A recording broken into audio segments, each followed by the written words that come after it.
G'day. If you couldn't tell, I'm from Australia. My name's Cail. I'm an SRE at a company called Octopus Deploy, where we make a continuous deployment tool. If that's the kind of thing that is really exciting for you, you can check us out at octopus.com. I work on an internal tools team that looks after the build and test and deployment infrastructure for our product. So that million builds there is talking about a million builds of our product in a calendar year on the platform that my team provides. Now I did, you see the little footnote star there on the one. I have cheated just a bit. That's one page that woke someone up in a year. And I think that's, for me, like I care about getting woken up. I don't like it. There were other ones, but there was only one that actually had to wake someone up. Just a bit of background about how the engineering culture at Octopus Deploy works. Most of engineering is on call. There's kind of three groups of teams, or kinds of teams. There's teams that are on call for external services. Is anybody here in a team like that? You're on call for something that customers use? Yeah? There's teams like mine that are on call for internal services. Anyone? Quite a few, yeah, okay, great. And there's a sort of secret third kind of team that's not on call for anything. Is anyone here? No. Must be nice. Is it nice? A good mix of perspectives, this is good. So the team that I'm in, I like to think of it as we own everything from GitHub right up until this sort of app behind part of our marketing website that lets you see release notes and get download links for versions of our product right back to like V1 and even before. So before I really get into the core of this, I need to give you some context. We need to go back in time. And the sort of very beginning of the team that I'm in. So this is about a year after I joined the company. I sort of started really getting my feet planted on the ground, and we've got these build infrastructure, these tests running. It's sort of like ambiently out there, but nobody's really explicitly owning it. And I think that's probably reasonable. I think it was an artifact of organically growing a company from like a single technical founder up to, at that time, about 70 people. And myself and a few other people thought, well, it's probably worth the CI system having an explicit owner. I think, we've had some problems and let's maybe start looking after it. So we figured out who to speak to kind of get the keys to the kingdom and take it on board. And we've spent the years since taking on more and more and more of that pipeline. And so as trying to be good custodians, we started with the basics like, patching the OS of the host that it runs on, might want to do that, but then, whoops. We were doing everything by hand, kind of improvising. There was no automation involved here. And it turns out that software engineers don't like when the build system's down for 6 hours. Not happy. And so with a very natural reaction, we thought, okay, that hurt. Let's maybe do that kind of work like at the end of or the beginning of the day. Let's sort of lessen the burden on the rest of the company. But there was a problem with that, which is that in my team, no one had signed up to work routinely outside of working hours. That's why they're called working hours. There was a risk of burning out, of people leaving the team, of leaving the company, and we wanted to do something about that.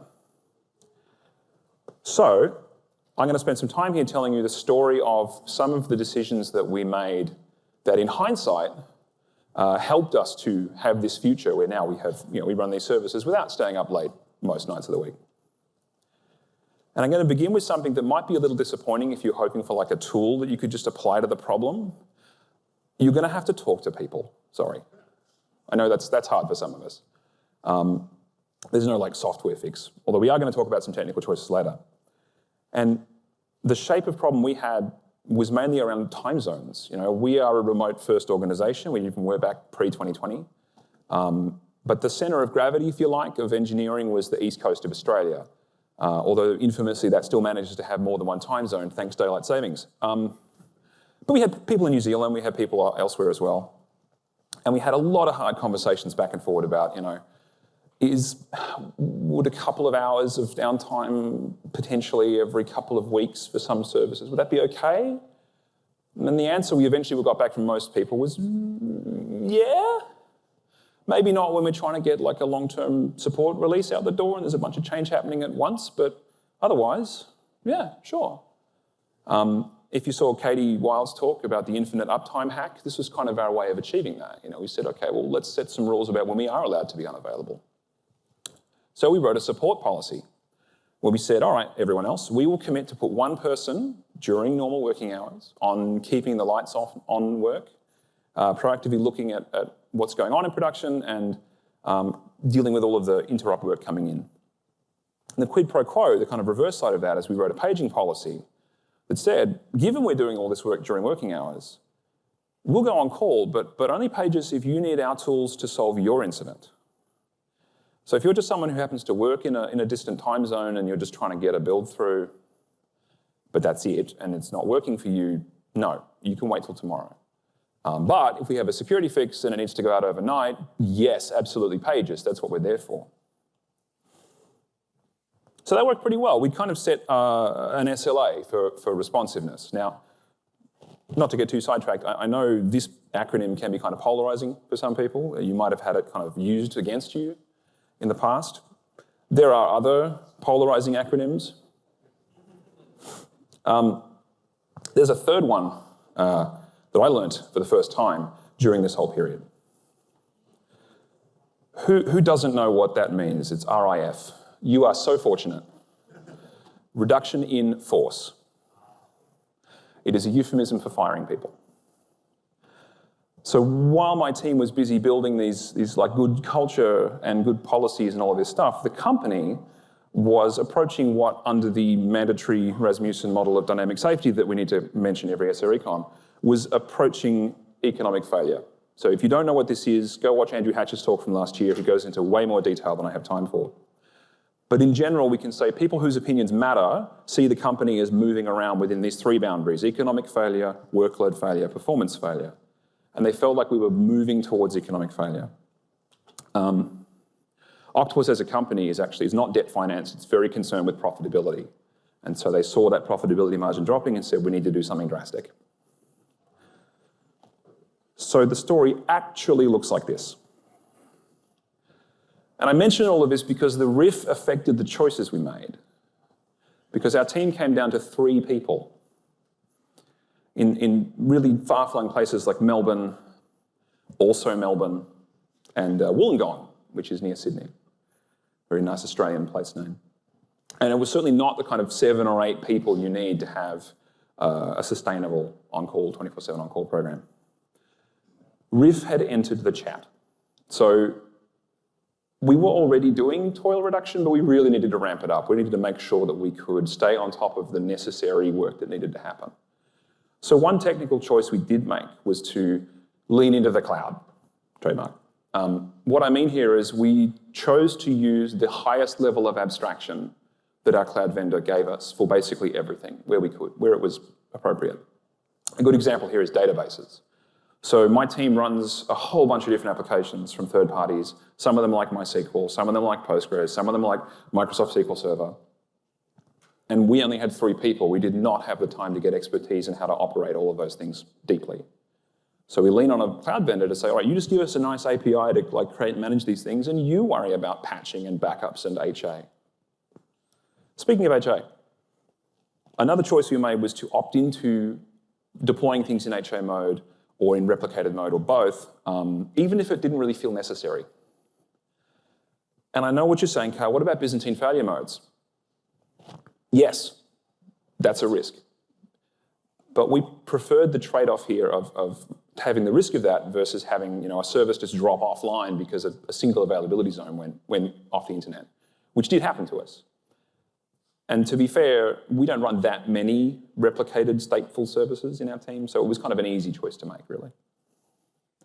You also might be thinking, but Cail, doesn't all that cost money?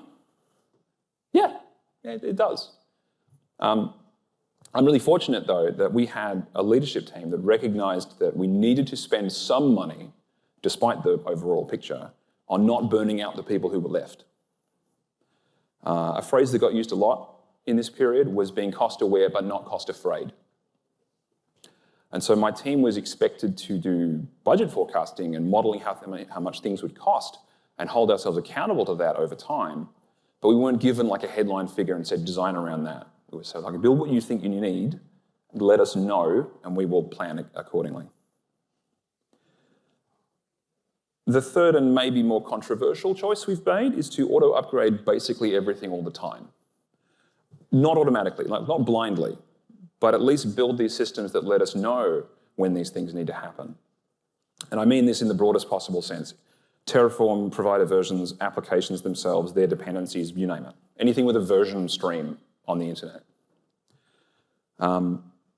Our sensible default is that we have a pipeline at the very least, propose a change when one is available. Now for some things we choose, okay, let's just throw it in and see if there's a fire, because we don't really care about availability to that degree. Some things we have gates like tests or other kind of gates that stop things from going out. Some things we schedule these activities on weekends so that, if there isn't a problem, it doesn't cause too much damage. This was not easy to achieve, both politically and technically. The very first one we did this with was kind of difficult. But we put a lot of safety in, and as we've learned how these things fail, we've come up with a lot of good patterns that make sense for us. I want to make the point, like we don't live on preview builds, like we're not that far on the bleeding edge, but we like to stay as up to date as we can. That said, like sometimes it's Monday, and you come into your home office, and a software engineer in New Zealand is unhappy because the build system has been down because there was an auto upgrade that happened on the weekend. This really happened, and that hurt. That was a painful conversation to have. But in hindsight, there had been like 100 weeks where we'd had a great upgrade and nothing had happened. And I would much prefer that than having to plan these monthly or quarterly or annual big bang upgrades of these services by hand. So all of that is how actually as of last year I had to update this. We actually had 1.5 million builds last year with still only 1 out of hours page in our team. And most stakeholders are pretty happy with the situation. There are some downsides though. And this first one is going to sound a little bit like, when you get a job interview and they're like, what's your biggest weakness? And you say, oh, I work too hard. I promise it's legit. So as we started to grow after the RIF, our systems were now too stable to generate the kinds of natural failure that let people understand how they would fail. And we ended up having to invest a bunch of energy into explicitly onboarding people into the way that things had failed in the past. By reading retrospectives or just doing knowledge sharing sessions, things like that. And our team hasn't really had the capacity to do things like game days or chaos engineering or anything like that. We are working on it now. And it's not to say we didn't have incidents, right? But just not enough to have to rely on them as a source of learning for newcomers into the team. Another challenge has been that the company is growing and growing globally now. And so our teams needed to challenge the assumption that working hours on the east coast of Australia are still appropriate as that boundary between on-call support and daytime support. Given that we've got people in New Zealand, we've got people in 4 time zones in Australia, we now have people in Europe in the engineering team. What should we do about that? I don't know. It's not really clear. I know we can't do follow the sun though. Our team's not big enough, we're not in enough places. And before I wrap up, I just want to come back to this acronym. It got me thinking that maybe, we know this is not good, but maybe there is a good mean time. Maybe we could think about mean time to page. How often are you getting paged? How often are you getting woken up? And ours was, about every 12 months over like a 3-year period.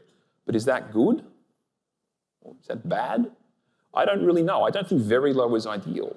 I think we need some minimum level of feedback on how our systems are going. Are they creaking around the edges? I don't know. So if you're a tooling vendor, there's a new graph you can build. Thank you so much for your time. I need to thank my team for contributing to this, for giving me the time to come here, for reviewing this talk. I need to thank my partner who's home right now with 3 kids so that I can be here. And if any of this kicked off like trains of thought and you want to talk about it, I'll be here. I'm in the Slack. You can reach me at these socials. And I think I have a little bit of time for questions.